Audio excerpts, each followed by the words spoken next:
Hey guys, how's it going? It's Alex of Coyote Star Astrology. Thank you so much for coming back to my channel and for joining me this evening. I was actually going to do this video tomorrow, but I got so excited about it that I decided to drink a bunch of caffeine and film this tonight and edit it, so it's going to be out for you tomorrow morning probably. But yeah, I'm so excited about this video, this eclipse, this week, this time. I feel like this is low-key a time that all of us have been kind of waiting for and feeling come in since 2012. And it's finally here, and it's intense, and it's wild, it's beautiful, it's scary, it's all of those things. And, you know, this is a video on the full moon lunar eclipse that we're going to have on January 10th, 2020. This is my first video of 2020. And we really start out with a bang. We have been talking about this week for, I don't know. I mean, on my channel, I know we've been talking about it for a year. I've been talking about it on my Instagram for a year. The big Saturn-Pluto conjunction of the beginning of 2020, and right on schedule, things have gotten really intense over the last week. So if there's one thing in your life you can depend on, it's astrology to be right on schedule and not disappoint you. So let's pull up the chart for the eclipse on the 10th. And there you can see we have Saturn and Pluto at 22 degrees. They are finally back together. And in a previous video, we talked about the last time that Saturn and Pluto were conjunct in Capricorn, where they are now. And that was in 1518, and that was when Martin Luther nailed his 95 Theses to the door of the church and was calling out the Catholic Church for abusing their power and yada yada. We talked about that already. And this is in many ways a closeout of that cycle, and I will put that video in the description box if you need to catch up. But in this video, we're going to talk about the last time that Saturn and Pluto were conjunct, period. And that was in 1982 in the sign of Libra. So we're going to be looking at this cycle. It's really, really interesting. It's like clockwork. And we're going to be looking at this cycle since the last time they were together and the stops they have made around the clock and significant events that have occurred so that we can better understand the energies right now and really kind of digest what is coming up currently on the stage of the world. And I just want to preface this by saying I am not giving any kind of personal opinion or bias when I talk about these events. That's not what this channel is about. I'm sure if you think about it, you can probably guess what my stance is on these things, but for purposes of this video, we're going to keep it to astrology, and I'm just giving dates and times and events so that we can understand these cycles. So looking at the chart in 1982, this is the last time that Saturn and Pluto were together, and they were conjunct in Libra.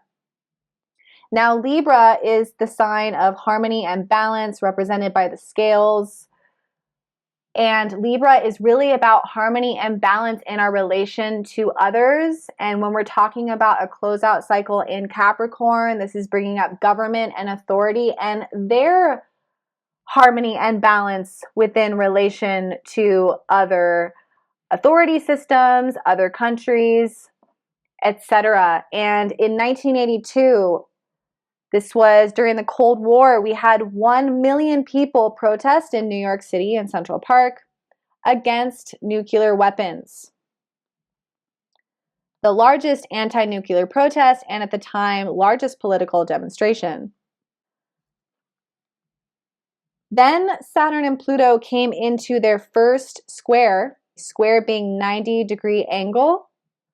So you can see how this is going around like a clock. During their first square in 1993, we had the first World Trade Center bombing on February 26, 1993 by quote-unquote terrorists, Al-Qaeda and whatnot. Then Saturn and Pluto came into their opposition in 2001. And what did we have? The second World Trade Center bombing, 9/11. And this was the beginning of the still ongoing war in Afghanistan, the quote-unquote war on terror. And then the clock ticks forward. We have Saturn and Pluto come into their final square, their final 90-degree angle in 2011. We had the assassination of Osama bin Laden by U.S. Special Forces, killed in Pakistan, May of 2011. So now we've gone all around the clock. Saturn and Pluto have come together this week.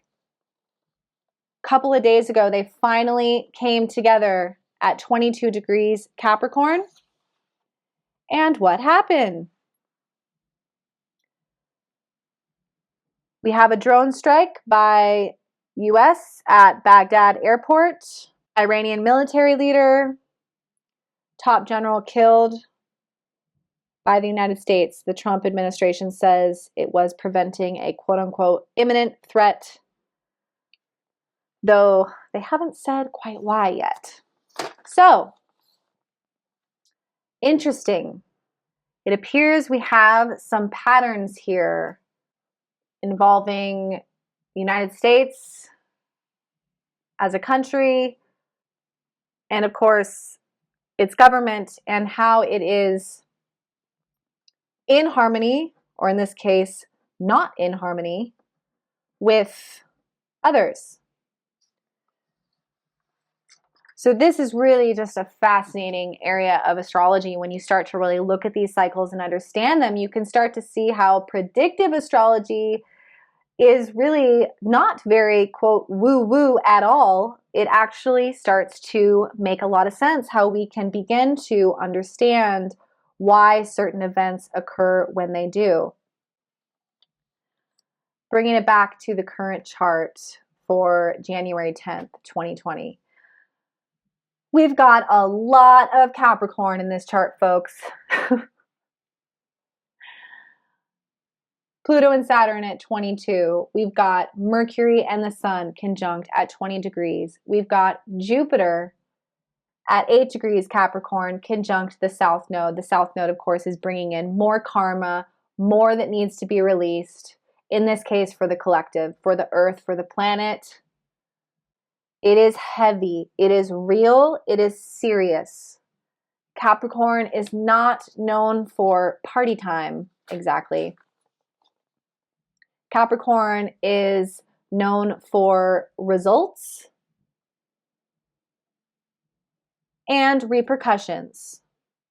So that is, let's bring it back to us on an individual level, because of course, this much Capricorn is hitting your chart somewhere.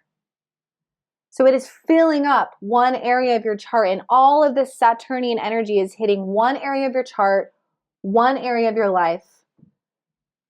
And I think results and repercussions is a perfect way to look at these energies. And I think that that's how, I think that there's kind of like a split across the board of how people are experiencing this time.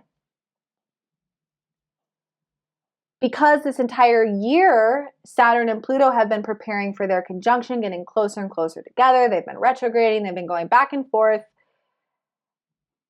I think that where people are now during this eclipse really is kind of a direct reflection of how they have dealt with these Saturn energies, and they have not been easy. But if you heeded the warnings of Saturn, then you might be feeling pretty good during this eclipse. You might have received your results for the year and you might be feeling pretty good. That's not to be saying that you're, out there having the time of your life right now, because it is a serious time of hard work and dedication and focus. There is an undeniable somber kind of element to things right now, but with Capricorn, what you see is what you get. So if you've been making those chess moves over this year with grace and you've been listening to the warnings, you might actually be feeling pretty good about where you are. On the other hand, if you've you know, cut corners or been in denial about decisions you needed to make, you might be getting some results right now that are difficult. And it just really, I think, depends on where we are within the cycle. It kind of feels like Judgment Day for the world a little bit right now. When we're dealing with Saturn, we're looking at the long term. There's a lot to consider for the long term regarding our lives right now. There is a serious need to step into our highest level of maturity and kind of just like take care of business right now. And let's pull up the Cardinal cross, because with all of this Capricorn, it's going to be pointing out and creating tension with the other archetypes. And I'll show you what I mean. So here's the Cardinal cross. We've got Capricorn, Aries, Cancer at the bottom, and Libra. This is the 4 cardinal signs. They make a cross, which means one opposition between Capricorn and Cancer and a square between the other ones. So these energies play off of one another in really interesting ways. And in this case, during this eclipse and during these times, we have a heavy concentration of the Capricorn energies up at the top. So that's going to trigger the other energies in our life. So for example, Capricorn squares Aries. Aries is about the personal identity. It's about the self. It's about personal wants, desires, dislikes. It's very kind of self-serving and narcissistic. So you may have been noticing, I have definitely been noticing that since we've had a lot of Capricorn in the chart, behavior that is egocentric in nature has started to stand out, and not in a good way. For example, recently, if I've been scrolling through Instagram and I've seen an account that's kind of just like a lot of selfies, I'm kind of like, what are you doing? Like, there's not really time for that right now. Aries is kind of the baby. It's the baby of the zodiac. It's the first sign. So Capricorn is kind of like, grow up. There's no time for that. We've got work to do. The planet is kind of chaotic right now. Like, behavior that is self-focused is starting to not really have its place in all of this energy. Similarly, Capricorn opposes Cancer. Cancer is emotional. It's very feminine. It wants to be cozy and indulgent. It wants to eat hot food and curl up in a blanket by a fire and just be really like nest, you know? It wants to be coddled. It wants to be nurtured. Capricorn, not really like that. Capricorn is the opposite. Capricorn is pick yourself up by your bootstraps, clock in, go to work, put a smile on your face, no time to cry. So there's a little bit of that going on in the chart right now, where it's kind of this like, pick yourself up, dust yourself off, face the facts, take responsibility. There's no time for that. More this kind of like grow up energy. And then Capricorn squares Libra. Libra is about a relationship. So for some people, the truth about their relationships is coming to light. Are these relationships good for the long term? Are they of quality? Also, taking personal responsibility of how do I need to grow in order to have harmony in my relationships? What part of the disharmony that is in my current relationships is a result of my immaturity or a place that I need to learn? There can be that as well. And also in this new paradigm that's emerging, I see that we're going to really start to embrace the natural flow of the cardinal cross and recognize that Capricorn, which represents our legacy, our life mission, and our life purpose is not always in natural harmony with our partnerships.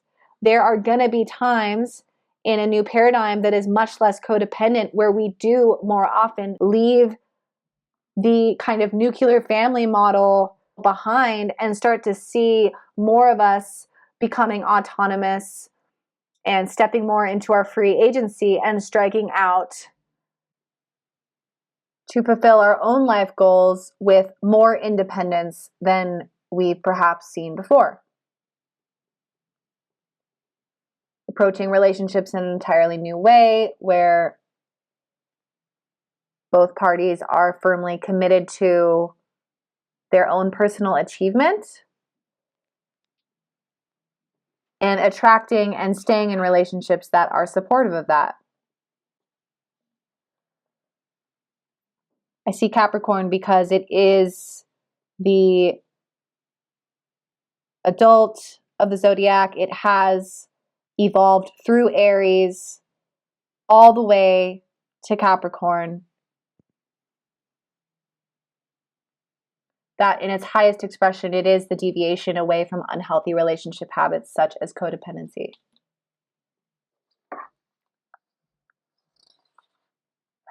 So, yes, looking at the chart again, so yeah, you can see that the moon at 20 degrees Cancer, she's looking a little outnumbered by all of this Capricorn energy.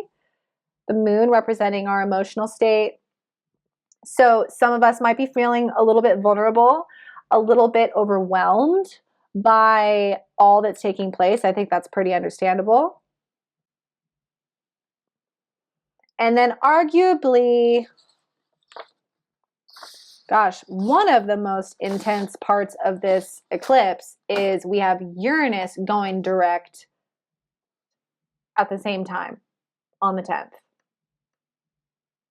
So Uranus, the planet associated with explosions, huge shifts, change, revolution, uprising, detonating the old in order to reveal the new.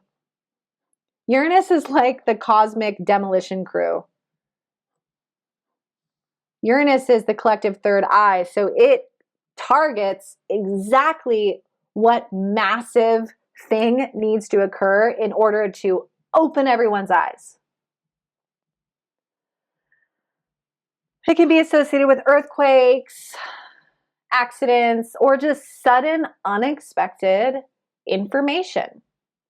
It's not always negative. And Uranus is trining the nodes in this chart. So whatever happens when Uranus goes direct on the 10th, we know is connected to our karma from the past, collectively and individually, and also where we need to go. And Uranus is there like a referee pulling that trigger.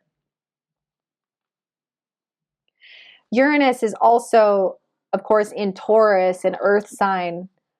One thing that's coming through for me so strongly over the last month and especially this last week for some reason, how disconnected from Earth, how disconnected from Gaia, from nature we are as a human race. Uranus represents technology that has a lot to do with it, how addicted we are to our phones. My partner and I were driving by an elementary school today. School had just gotten out and there was all these kids walking home from school and kind of hanging around the schoolyard, and they were all on their phones. I would say, I counted, I would say like 95% of them were on their phones. Some of them standing in groups on their phones.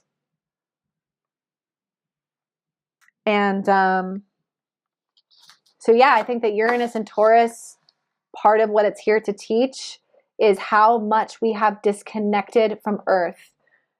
Uranus is cold and unemotional because it does rule technology and electricity. And when it's in Taurus, the earth sign, this can be highlighting how disconnected we have become from Earth.